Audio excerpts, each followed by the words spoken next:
मई 2021 में सेवानिवृत्त होकर के एज अ वेटरन देहरादून में ही सेटल हुआ था। इसके बाद वो अलग है, सरकार ने मुझे दोबारा काम करने के लिए बुलाया। तो वेटरन्स के साथ में मेरा पहले से ही काफी लगाव रहा है और उनकी जो भी समस्याएं हैं उनको मैं भली भांति समझता हूं और अब पूरी कोशिश करता हूं कि उनको दूर किया जाए। उत्तराखंड एक सीमावर्ती राज्य होने के नाते सामरिक दृष्टि से बहुत महत्वपूर्ण हो जाता है। मैं इसके ऊपर खास बात करना चाहता हूं क्योंकि उत्तराखंड की जो है सीमाएं चीन की सीमा के साथ में करीब 350 किलोमीटर की है और नेपाल के साथ में करीब 275 किलोमीटर की सीमा लगती है। यह उत्तराखंड को रक्षा और सुरक्षा के दृष्टिकोण से संवेदनशील और रणनीतिक रूप से महत्वपूर्ण बना देता है क्योंकि हमारा उत्तराखंड और चीन का जो बॉर्डर है पीसफुल है। इसलिए कभी कभी हम ये भूल जाते हैं कि उत्तराखंड जो है एक ये फ्रंटलाइन स्टेट है। आज की स्थिति में उत्तराखंड का सीमावर्ती इलाका आमतौर पर शांत है, परंतु हमें ये ध्यान रखना चाहिए कि एलसी और बॉर्डर के ऊपर हमारे और चीन के बीच में इस बॉर्डर के ऊपर थोड़े से मतभेद हैं और ये मतभेद समय समय पर उजागर होकर के आते हैं, जैसे बाराहोती के इलाके में। इस कारण जो है हम सब लोग को चौकन्ना रहना पड़ेगा और सावधान रहना पड़ेगा। मैंने बहुत पहले एक हिंदी फिल्म थी जिसका नाम था आंखें, उसमें एक जो फिल्म शुरू होती है उसमें जो एक कहावत टाइप की सी थी वो पढ़ करके सुनाना चाहता हूं। उस मुल्क की सरहद को कोई छू नहीं सकता, उस मुल्क की सरहद को कोई छू नहीं सकता, जिस मुल्क की सरहद की निगहबान हो आंखें।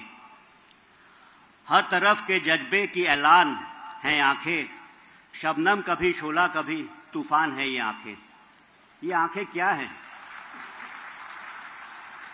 ये आंखें मेरे विचार से सीमावर्ती इलाकों में रहने वाले हमारे लोग हैं और उसमें विशेषकर से जो है पूर्व सैनिक हैं। वो अगर चौकन्ने रहेंगे और अपने साथ में रहने वालों को चौकन्ना रहने की अगर नसीहत देंगे तो हमारे जो बॉर्डर्स हैं उनको बेसिक सिक्योरिटी मिलेगी। आप लोग का जो कंट्रीब्यूशन है उत्तराखंड का राष्ट्रीय सुरक्षा के अंदर कितना बड़ा जो है आपका योगदान रहा है वो आज की रैली में ही नजर आता है। आपने अभी हाल में देखा कि हमने काफी सारे लोगों ने जिन्होंने राष्ट्र की सुरक्षा में काम करते हुए अपने बलिदान दिया या अपने अंग गंवाए, उन सबको हमने जो है काफी लार्ज नंबर्स में आए हुए थे। तो ये दिखाता है कि कितना बड़ा योगदान रहा है हमारी स्टेट का। आप सबको मालूम है कि ये जो सुरक्षा के अंदर उत्तराखंड का जो योगदान रहा है अभी से नहीं है, ये पुराने समय से ही है। यह भूमि जो है तपस्या करने वाले ऋषियों को जो है उनको प्रोटेक्ट करने के लिए भी है। यहाँ के लोगों ने मदद की थी। विदेशों की हमलावर जब आए तो उनसे मुकाबला करने के लिए भी यहाँ से लोगों ने मदद की थी और ये चीज का सिलसिला अभी भी चलता आ रहा है। उत्तराखंड को हम देवभूमि के नाम से जानते हैं। यहाँ कहीं देवी देवताओं का वास है। यह एक ऐसा स्थान है जहाँ आध्यात्म और वीरता का एक अटूट संगम है। देश के सशस्त्र बलों ने उत्तराखंड के सैनिकों की संख्या के आधार पर इसको सैन्य भूमि भी कहा जाता है। इसी कारण यहाँ के नागरिकों को सैन्य परंपरा के साथ में जो है लगाव है।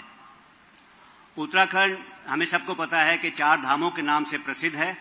यहाँ पर 4 देवी देवताओं विष्णु, शिव, गंगोत्री और यमुनोत्री का वास है और क्योंकि उत्तराखंड में जो है सैनिकों का जो कार्य देख करके इसको कभी कभी हम जो है सैन्य धाम भी कहते हैं। आर्म फोर्सेस का और उत्तराखंड का एक अटूट रिश्ता रहा है। यहाँ पे आप सबको पता है कि इंडियन मिलिट्री एकेडमी है। इसके अलावा जो है उत्तराखंड के अंदर एक ही राज्य है जहाँ पे जो उनके जो रेजिमेंटल सेंटर्स हैं जो है रिक्रूटमेंट एरियाज के अंदर स्थापित हैं। बहुत कम ऐसी रेजिमेंट्स हैं गढ़वाल या कुमाऊं को छोड़ करके जो कि उनके सेंटर्स उनके रिक्रूटमेंट एरियाज के अंदर हैं। तो ये एक अच्छी चीज है और ये जो है क्योंकि यहाँ के लोगों का जो काफी बड़ा योगदान रहा है उसके कारण है।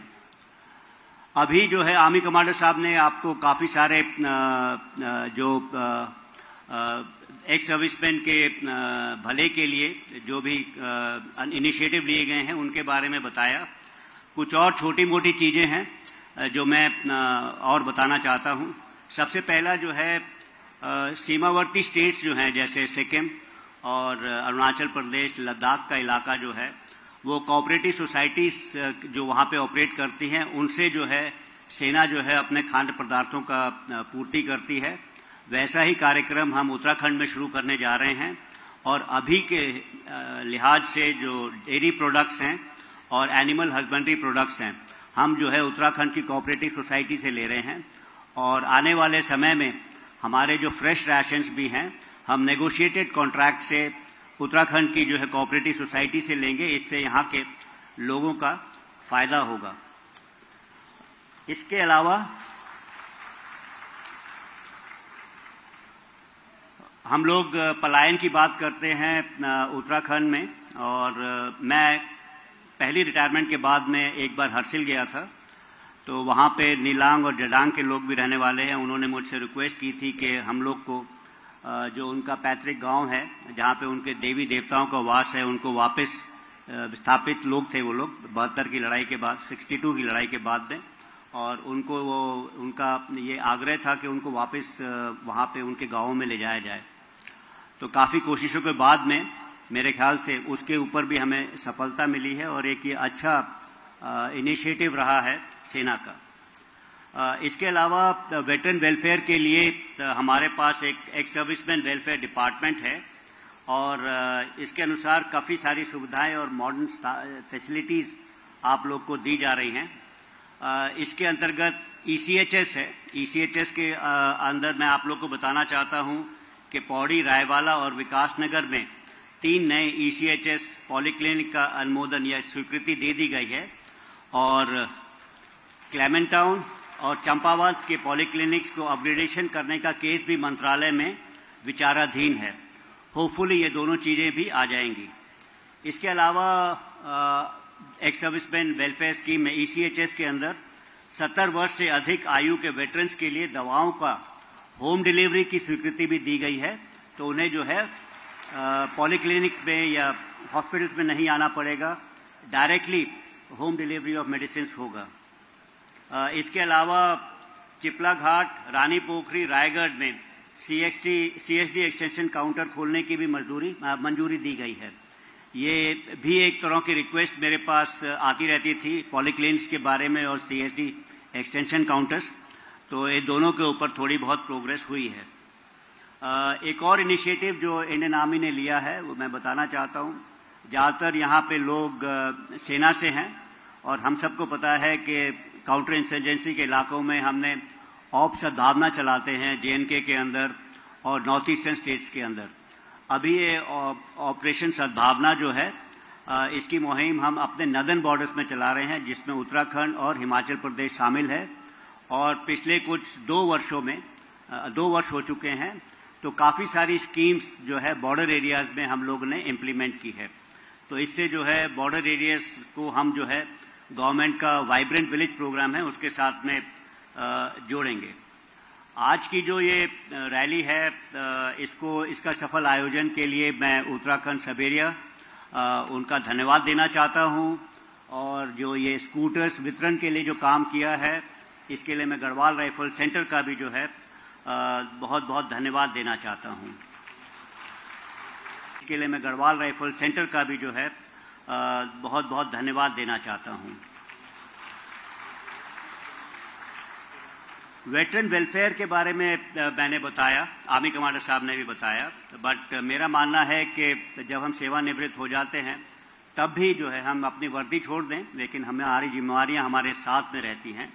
तो कुछ एक मेरे विचार हैं जो मैं आपके सामने रखना चाहता हूं। सबसे पहला है कि देश के भविष्य को आकार देने के लिए अत्यंत ही महत्वपूर्ण भूमिका आप सब लोग निभा सकते हैं।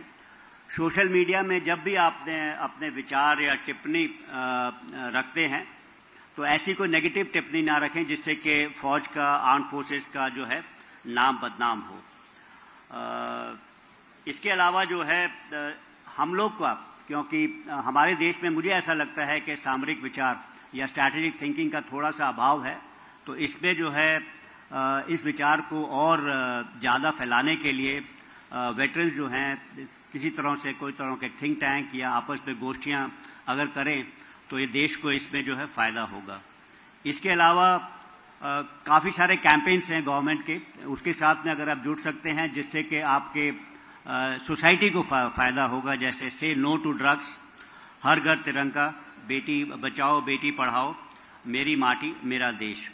और ये सब अगर हम कार्यक्रमों के साथ में जुड़ेंगे तो देश के निर्माण का एक हिस्सा हम फौज की वर्दी छोड़ने के बाद भी रहेंगे।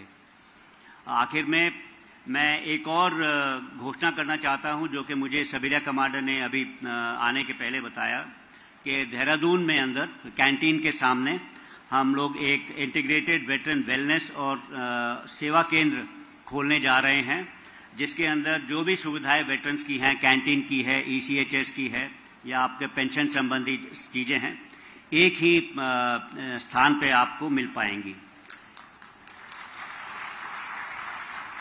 इसके अलावा मैं जल मिस्त्री और सामने ब्रिगेडियर हरचरण बैठे हुए हैं जो वॉर वुंडेड फाउंडेशन से हैं, ये भी मेरे साथ में जुड़े हुए थे और काफ़ी अगर कहा जाए तो आज की रैली ऑर्गेनाइज करने में उनका बड़ा हाथ है। उन्होंने मुझे काफ़ी प्रेरित किया कि आप आइए और हम लोग जो हैं गढ़वाल के इलाके में या उत्तराखंड के इलाके में उन लोगों को ढूंढेंगे जिन्होंने अपने लड़ाई के समय में अपाहिज हो गए थे और उनको जो है मदद करेंगे। तो मैं उन दोनों का भी जो है अपने धन्यवाद देना चाहता हूँ। इसके अलावा मैं उत्तराखंड के माननीय राज्यपाल गुरमीत सिंह जी का भी धन्यवाद देना चाहता हूं, जिन्होंने आज रैली में आकर के इस रैली की शोभा बढ़ाई। और इससे अधिक ज़्यादा कुछ ना कह करके मैं अपनी वाणी को यहीं पे विराम देता हूं। बहुत ही अच्छा लगा मुझे दोबारा देहरादून में आकर के। बहुत बहुत धन्यवाद ये शांतिपूर्वक सुनने के लिए। जय हिंद एंड थैंक यू।